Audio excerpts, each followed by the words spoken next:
My wife secretly had an affair with her boss, and after I caught them, she staged a fake break-in to steal $250, $0 worth of jewelry, and then sued me for half my inheritance.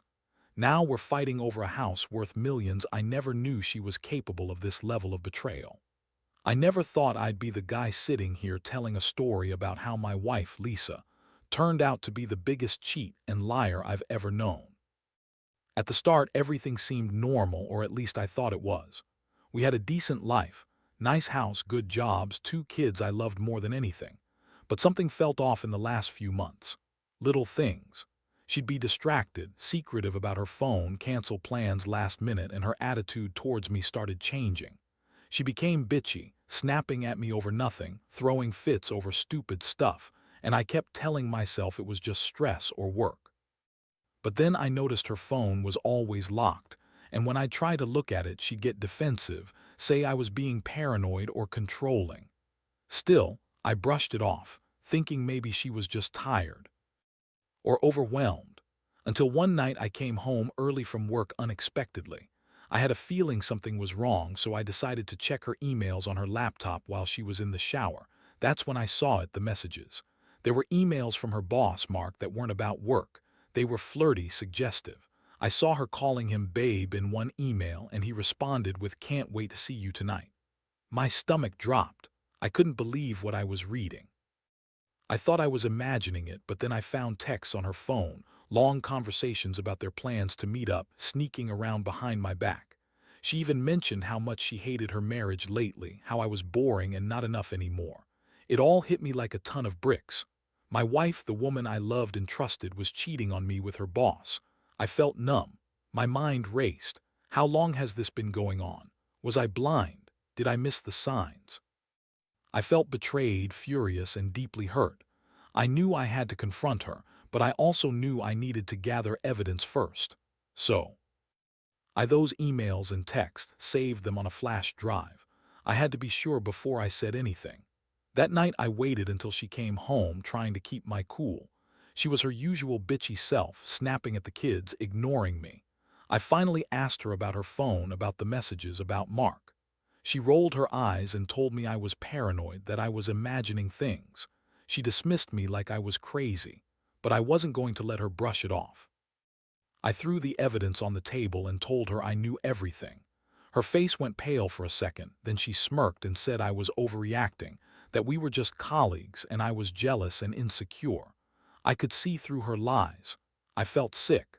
The woman I thought I knew was capable of lying straight to my face, of cheating, of betraying everything we built. That moment was the beginning of a nightmare I never saw coming. I didn't know what to do next, but I knew one thing: I wouldn't let her get away with it. I had to decide whether to fight for my marriage or cut her out completely.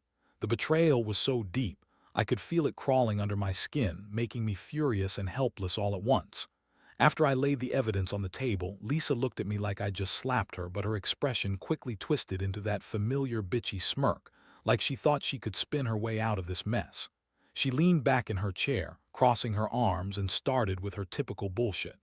"You're just paranoid, Jason. I don't know what you're talking about. You're making a big deal out of nothing." Her voice was calm, almost mocking, as if she thought I'd back down. I wasn't having it. I told her I'd seen the emails, the texts, everything. I told her I knew she was cheating with Mark, her boss, someone I had trusted, someone I thought was a decent guy. She laughed then, a cold, dismissive laugh. "You're crazy. You're overreacting. Mark's just a friend. We're working late sometimes, that's all. You're insecure, Jason. Maybe you should get your head checked." I couldn't believe her. She was lying so blatantly, so effortlessly. It was like she had rehearsed her excuses. I was furious, but I kept my voice steady. "Don't lie to me. I know about the affair. I saw the messages. I even followed her to see if she'd slip up again." I told her I'd been trying to give her the benefit of the doubt, but now I was done. I'd had enough of her bullshit. Her eyes narrowed and that bitchy smirk returned. "You're just jealous, Jason. You're threatened because I found someone who actually cares about me. You're boring and you don't satisfy me anymore. That's why I cheated. It's your fault, not mine." That was her go-to excuse, blame me for her betrayal, like I was some kind of monster for catching her. I felt my blood boiling. I told her I was done listening to her lies. I told her I was going to tell her boss, Mark, that I knew everything, and I'd make sure Mark knew exactly what kind of woman he was screwing around with. That's when she snapped. She started crying fake tears, saying I was destroying her life, that I was overreacting because I was insecure. She said she loved me, but she needed something more, something exciting, and that I was just too dull to give it to her. I couldn't believe I'd married this woman. The woman I loved, who promised to be faithful, was out there screwing her boss, lying to my face, and now she was trying to turn it around on me. I was furious, but I also felt crushed. Deep down, I knew this wasn't going to be easy to fix, if it was even fixable at all.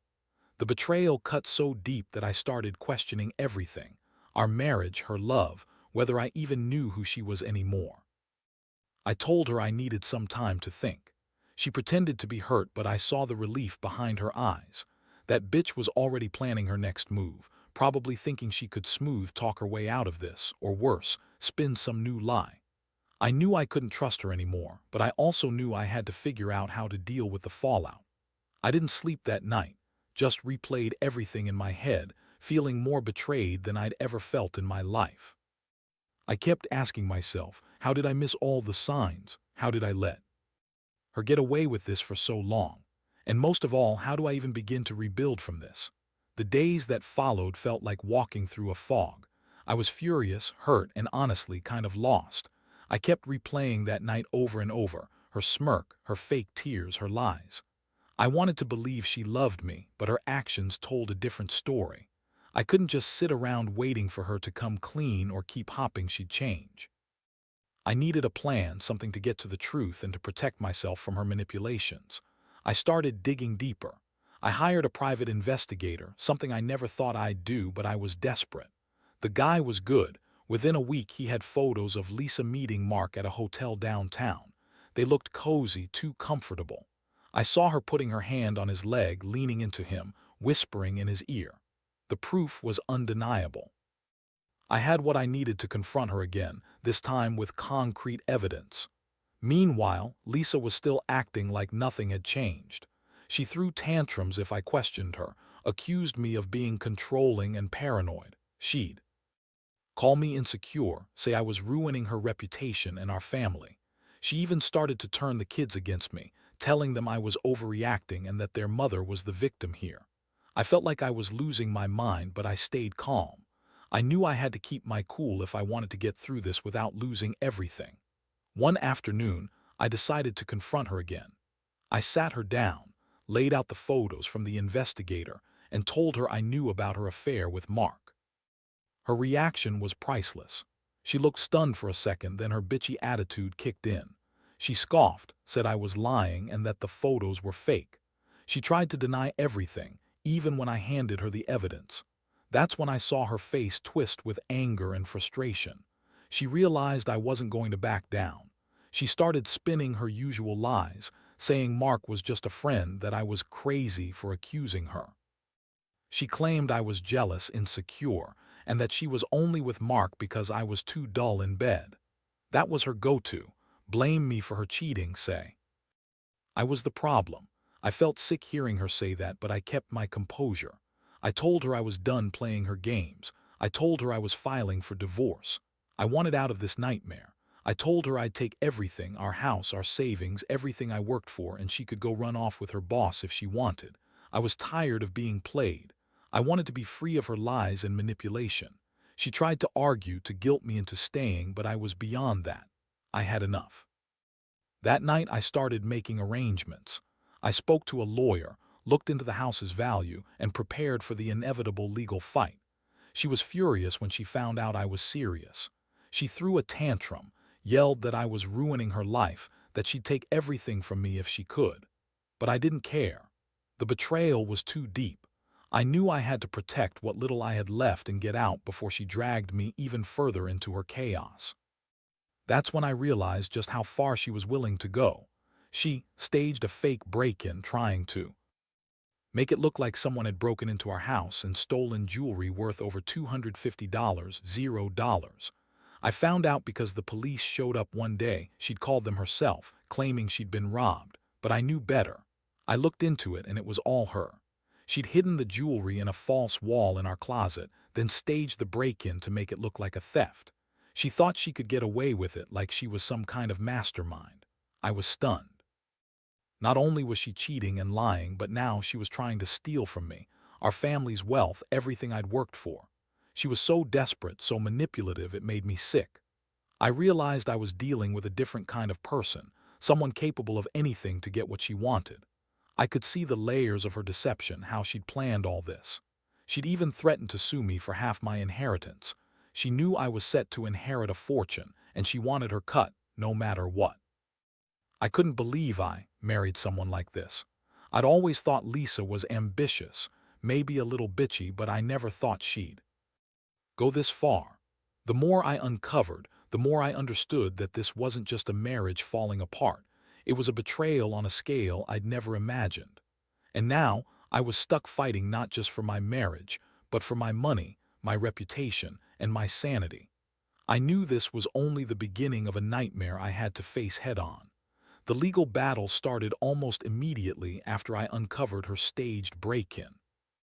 I couldn't believe she went to such lengths, faking a robbery just to cover her tracks and try to steal $250,000 worth of jewelry. That was some next-level manipulation, and honestly, it made me question everything about who she really was. I had the police and a private investigator's report, plus the physical evidence of the jewelry hidden behind a false wall in our closet. It was clear she had planned this from the start, thinking she could pin it all on an intruder and get away with everything. I hired a lawyer right away, and we started preparing for the inevitable court fight. Lisa, of course, everything. She claimed she was the victim, that I was abusive, controlling, and just jealous. She spun all kinds of stories about how I'd been neglecting her, how she'd only turned to Mark for comfort because I was so distant. She even accused me of trying to ruin her reputation, of being a terrible husband. I could see she was trying to play the victim, but I wasn't falling for it. The evidence was too strong, and I knew her for what she was, a liar and a manipulator. Meanwhile, she kept pushing her narrative, trying to turn the kids against me, saying I was a bad father, that I didn't care about them. I could see the damage she was trying to do, and it made me sick. I told her I wouldn't let her use the kids as pawns in her game. I told her I was doing what was necessary to protect myself and my assets. She responded with more tears and bitchy accusations, but I stayed firm. I knew I had to be prepared for her next move. Then, out of nowhere, she filed a lawsuit against me, claiming I was trying to cheat her out of her rightful share of the inheritance. She demanded half of everything I owned, our house, savings, investments. She even claimed she had a right to half the estate I was set to inherit from my family. I was stunned. I never thought she'd go that far, but her desperation was clear. She was trying to turn the tables to make me look like the bad guy so she could get her claws into my money. My lawyer told me to be prepared for a long fight. We gathered all the financial documents, proof of my inheritance, and evidence of her betrayal. I felt like I was in some kind of war I couldn't win, but I also knew I couldn't let her destroy everything I'd worked for. I started to realize just how far she was willing to go. She was even trying to leverage the court to get her hands on my inheritance, no matter what it took. One of the most shocking moments came when I found out she'd been secretly talking to a divorce attorney behind my back. I caught her in a lie about her meetings, and when I confronted her, she snapped and admitted she was planning to take everything she could. She said she'd ruin me financially if she had to, just to get her cut. That's when I fully understood this wasn't just about cheating or lying. She was willing to burn everything down to get what she wanted. The worst part was feeling completely betrayed by the woman I thought I knew. I had trusted her, built a life with her, and now I was fighting to keep what was mine, to protect my reputation, and to stop her from destroying me financially and emotionally. I felt helpless but also furious. I knew this fight wasn't just about money. It was about her trying to wipe out my entire life. I couldn't believe I married someone capable of this level of betrayal, and I knew I had to stay strong because if I didn't, she'd win. And I couldn't let that happen. The court hearings dragged on for months, each session revealing more of how deep her treachery went. Lisa's lies became more elaborate, trying to paint herself as the victim. She said I was abusive, controlling, and that her affair with Mark was just a desperate attempt to find happiness. She claimed Mark was just a mentor, nothing more, even though I had the photos, the texts, and the witness testimony. But she was relentless, twisting everything to suit her narrative, trying to manipulate the court and everyone around her. Meanwhile, I had become obsessed with protecting my assets. I hired forensic accountants to trace every dollar, every asset, ensuring I had a clear picture of what was truly mine. I also got a private investigator to dig into Lisa's finances and her activities outside the marriage. What I uncovered was staggering. She'd been draining our joint accounts, funneling money into secret accounts, and even buying expensive jewelry and designer clothes with stolen funds. All of it was connected to her schemes, and I had the proof. Her fake break-in was just the tip of the iceberg. I learned she'd also hired a lawyer to help her sue me for half my inheritance, claiming I was trying to deprive her of her rightful share. She'd even threatened to ruin my reputation professionally if I didn't cooperate. It was clear she was willing to do anything to get her hands on my money, no matter how much she lied or manipulated. I felt like I was fighting a monster, and the worst part was knowing she was still lying to my face, still scheming behind my back. One of the most intense moments came when she tried to turn the judge against me, claiming I was abusive and that I had a history of controlling behavior. I was furious. How could she lie so blatantly? I had to produce witnesses, including friends and colleagues, to testify that I was a good father and a responsible man. I also presented the evidence of her affair, her financial manipulations, and the staged burglary. It was humiliating, but I knew this was necessary to clear my name and protect what was mine. Eventually, I got a break. The judge ordered a forensic investigation of our finances, and the results confirmed everything I had been saying. Lisa's lies crumbled under the weight of the evidence. The court also dismissed her claim to half my inheritance. Her attempt to steal from me was legally seen as fraudulent, but the damage was done. Our marriage was beyond repair, and I knew I had to prepare for the final separation. The most bitter pill was realizing how much I'd been. I'd spent years building a life, a family, a future, only to find out my wife was capable of such betrayal, cheating, lying, even stealing. It made me question everything about trust, love, and the person I thought Lisa was. I felt devastated, angry, and exhausted. But at the same time, I knew I had to move forward, rebuild what I could, and learn from this nightmare. The betrayal had opened my eyes to the fact that sometimes the people closest to you can turn out to be your worst enemies. And if I was going to survive this, I had to be smarter, stronger, and more cautious than ever before. The final court date came and went, and with it, the last of the legal chaos. The judge ruled in my favor, dismissing her claims to half my inheritance and confirming that her staged break-in and financial manipulations were fraudulent. I felt a huge weight lift off my shoulders, but the emotional scars were still raw. I looked at Lisa one last time in that courtroom, her bitchy smirk replaced with a look of pure fury and defeat, and I realized how far I'd come from that man who thought marriage was forever. The divorce was finalized shortly after, and I moved out of the house. It was surreal packing up everything I'd built, knowing I was leaving behind a woman I once loved and trusted. The house, worth millions, now felt like a prison, but I knew I had to start over. I took what I could, my savings, some sentimental items, and cut ties with her completely. I didn't want her to have any more power over me or my life. The money I inherited, which she had desperately tried to steal, now belonged solely to me, and I promised myself I'd rebuild from the wreckage she left behind. Looking back, I realized this whole ordeal changed me. I learned that trust is fragile and betrayal can come from the most unexpected places. I also learned that some people, like Lisa, are capable of anything if they think they can get away with it. The experience has made me more cautious, more guarded, but also more aware of what's really important: honesty, integrity, and the ability to see through lies. I won't pretend it's easy to move past something like this. There are nights when I still feel the sting of betrayal, when I wonder if I should have fought harder or done something differently. But I also feel a sense of relief, knowing I survived, that I stood my ground, and that I protected what was mine. I've come to accept that some relationships are beyond saving, and that the best thing you can do is walk away with your dignity intact. If there's one thing I'd tell anyone reading this who's going through something similar, it's this: trust your instincts.